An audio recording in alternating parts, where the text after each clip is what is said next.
Hotel সেক্টরে সরকার ঘোষিত ন্যূনতম মজুরি ও সময়ের বাস্তবায়ন সংগ্রাম পরিষদের আয়োজনে আজকে দেশব্যাপী বিক্ষোভ কর্মসূচির অংশ হিসেবে কেন্দ্রীয় কর্মসূচি জাতীয় প্রেসক্লাব প্রাঙ্গণে অনুষ্ঠিত হচ্ছে। সংগ্রামী সভাপতি, উপস্থিত রয়েছে বিভিন্ন সংগঠনের নেতৃবৃন্দ, সংগ্রামী সাথী বন্ধুগণ।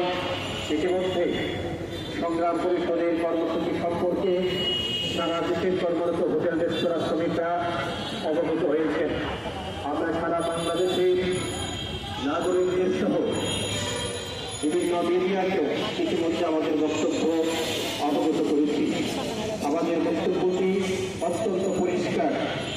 আগামী 14 জানুয়ারি 2026 বাংলাদেশের হোটেল রেস্তোরাঁয় কর্মরত সকল শ্রমিক কর্মচারীরা কর্মবিরতিতে যাওয়ার ঘোষণা দিয়েছে।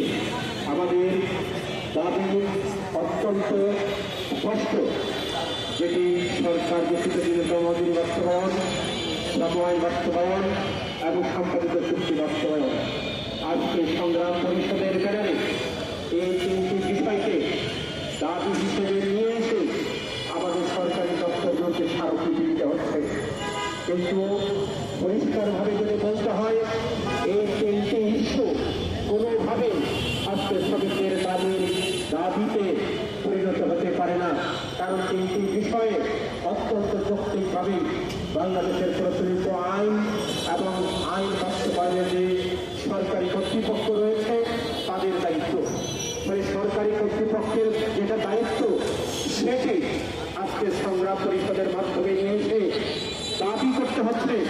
বন্ধুগণ, বাংলাদেশের আইন তৈরি হয়, শ্রমিকদের জন্য যে আইন তৈরি হয় সেই আইন বাস্তবায়ন হয় না। মালিকদের স্বার্থে যে আইন হয় সেটি বলার আগে বাস্তবায়ন হয়ে যায়।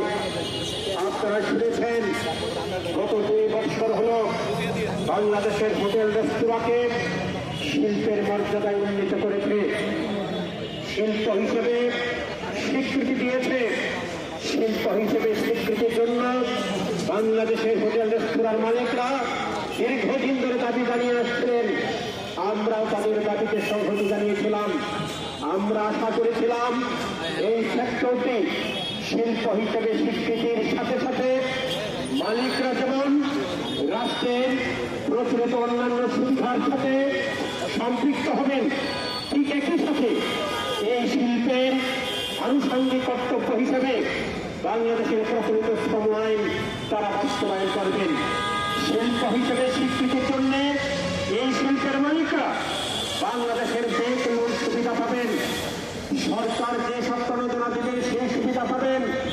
আপনারা নিশ্চয় অবগত আছেন, করোনা মহামারীর সময়ে বাংলাদেশের হোটেল রেস্তোরাঁর মালিকরা সরকারি সুবিধা পেয়েছেন, প্রণোদনা পেয়েছেন। কিন্তু হোটেল রেস্টুরেন্টের কর্মরত শ্রমিক কর্মচারীরা সেই সুবিধা পান নাই, কোন সরকারি প্রণোদনা পান নাই। সুতরাং আজকের এই শিল্পের মর্যাদা প্রতিষ্ঠিত হওয়ার সাথে সাথে নিশ্চয়ই সেক্টরে কিছু কমপ্লায়েন্স তৈরি হয়েছে, কিছু শর্ত তৈরি হয়েছে। এই শর্তের অন্যতম হচ্ছে বাংলাদেশের প্রচলিত সময়ের বাস্তবায়ন। এই সময়ের বাস্তবায়নের ক্ষেত্রে আইনের 5 ধারায় সুস্পষ্টভাবে উল্লেখ রয়েছে, বাংলাদেশের শ্রমিকরা দৈনিক ভিত্তিতে হোক, সাপ্তাহিক ভিত্তিতে হোক, বার্ষিক ভিত্তিতে হোক অথবা মাসিক ভিত্তিতে হোক, যেভাবে মজুরি প্রদান করা হোক না কেন, তাকে নিয়োগ দেওয়ার পূর্ব শর্ত হচ্ছে তাকে নিয়োগপত্র, পরিচয়পত্র দেওয়া।